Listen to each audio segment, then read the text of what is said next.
These meetings were very helpful to me, more for their insights into the industry than for anything said about IBM. And, as you might expect, many of my visitors arrived with thinly disguised agendas. The meeting with Andy Grove was perhaps the most focused. In his wonderfully direct style, Andy delivered the message that IBM had no future in the microprocessor business, that we should stop competing with Intel with our PowerPC chip, and that, unless this happened, relationship between the two companies were going to be difficult. I thanked Andy, but, having no real understanding at that point of what we should do, I tucked the message away. The meeting with Bill Gates was not significant from the point of view of content. Basically, he delivered the message that I should stick to mainframes and get out of the PC business. More memorable are the incidentals. We met at 8 a.m. on May 26 at the IBM building on Madison Avenue in New York City. Coincidentally, I was to meet later that same day with Jim Manzi, head of Lotus. The IBM security person in the lobby got confused and called Gates Mr. Manzi and gave him Manzi's security pass. By the time Bill arrived on the 40th floor, he wasn't happy. Nevertheless, we had a useful discussion. What followed the meeting was more noteworthy. He and I, as well as our staffs, had agreed there would be no publicity in advance of or after the meeting. However, the press had the story 2 hours after he left the IBM building, and by evening everyone knew about the confusion over his security badge. He apparently didn't deduce that I had a meeting with Manzi that same day. To some, the mix-up seemed to be further evidence of IBM's, and perhaps Lou Gerstner's, ineptitude. The financials, sinking fast. We announced first quarter operating results at the end of April. And they were dismal. Revenue had declined 7%. The gross profit margin had fallen more than 10 points, to 39.5% from 50%. The company's loss before taxes was $400 million. In the first quarter of the previous year, IBM had had a pre-tax profit of close to $1 billion. At the end of May I saw April's and they were sobering. Profit had declined another $400 million, for a total decline of $800 million for the first 4 months. Mainframe sales had dropped 43% during the same 4 months. Other large IBM businesses, software, maintenance, and financing, were all dependent, for the most part, on mainframe sales and, thus, were declining as well. The only part of the company that was growing was services, but it was a relatively small segment and not very profitable. Headcount had declined slightly, from 302,000 at the beginning of the year to 298,000 at the end of April. Several business units, including application-specific software and our semiconductor businesses, were struggling. Almost as frustrating as the bad results was the fact that, while the corporation could add up its numbers quite well in total, the internal budgeting and financial management systems were full of holes. There was not one budget but 2 or 3, because each element of the IBM organization matrix, e.g., the geographic units versus the product divisions, insisted on its own budget. As a result, there really wasn't single, consolidated budget. Allocations were constantly debated and changed, and accountability was extremely difficult to determine. Given the fact that the mainframe was still in free fall and so much of IBM's business at that point depended on the mainframe, the outlook was extremely precarious. We were shoring up the balance sheet as best we could with financing, but something had to be done to stabilize the operations. The media early on. There was a very short honeymoon with the media, understandably, given the nature of the story, but also because it's impossible to transform a badly ailing company under the glare of daily press briefings and publicity. There's too much work to do inside without having to contend with a daily progress report in the papers focusing everyone on results that take months and years, and not hours and days, to achieve.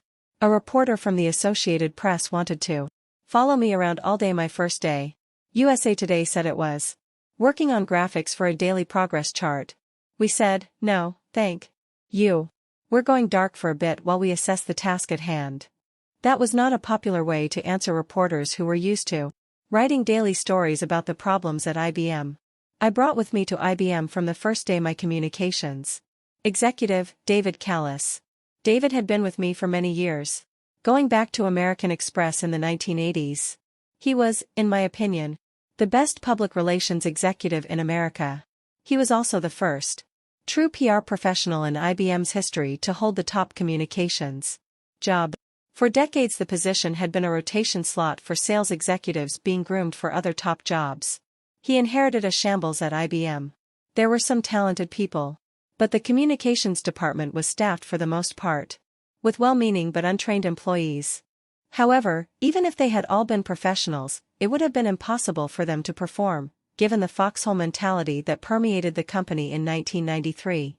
Typically, IBM executives believed that the only real problem the company had was the daily beating it was getting in the press. They felt that if we had more positive stories in the media, IBM would return to profitability and everything would be normal again. Although my clear priority was meeting and talking with IBM customers and employees, I had to make some time for the media as well.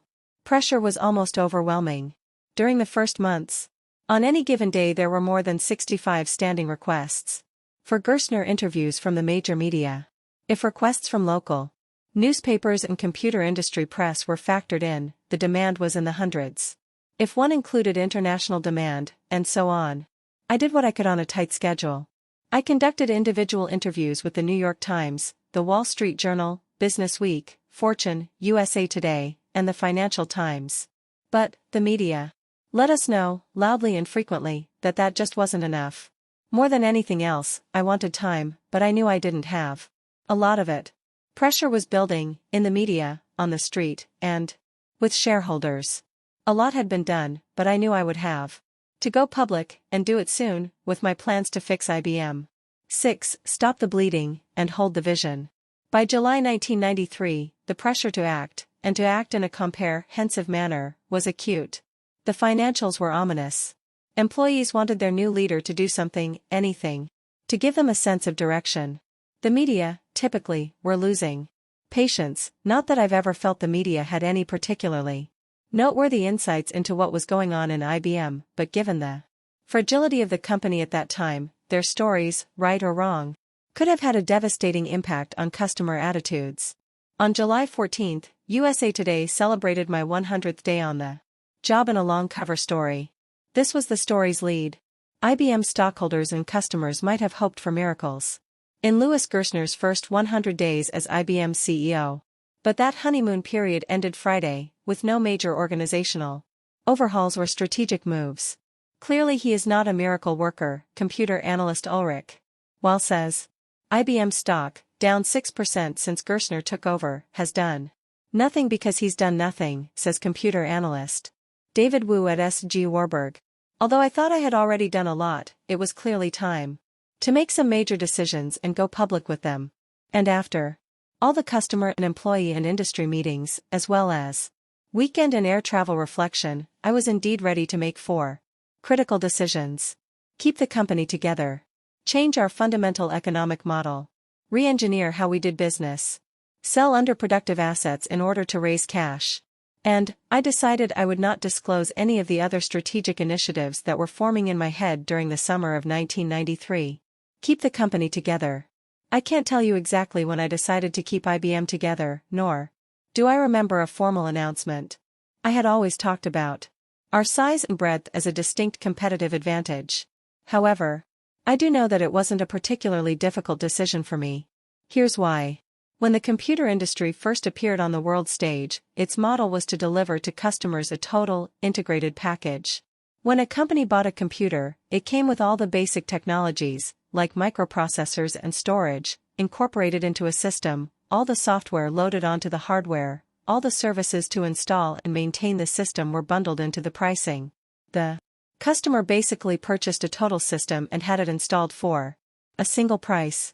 This was the model created by IBM, and over time, only a handful of computer competitors, all fully integrated, emerged. In the United States, often described as the bunch, Burroughs, Univac, NCR, Control Data, and Honeywell.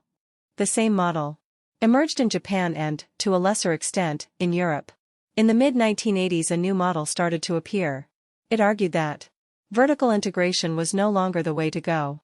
The new breed of successful information technology companies would provide a narrow, horizontal slice of the total package. So companies that sold only databases began to emerge, as well as companies that sold only operating systems, that sold only storage devices, and so on. Suddenly the industry went from a handful of competitors to thousands.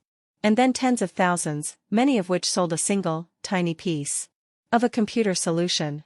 It was in this new environment that IBM faltered, and so it was logical for many of the visionaries and pundits, both inside and outside the company, to argue that the solution lay in splitting IBM into individual segments.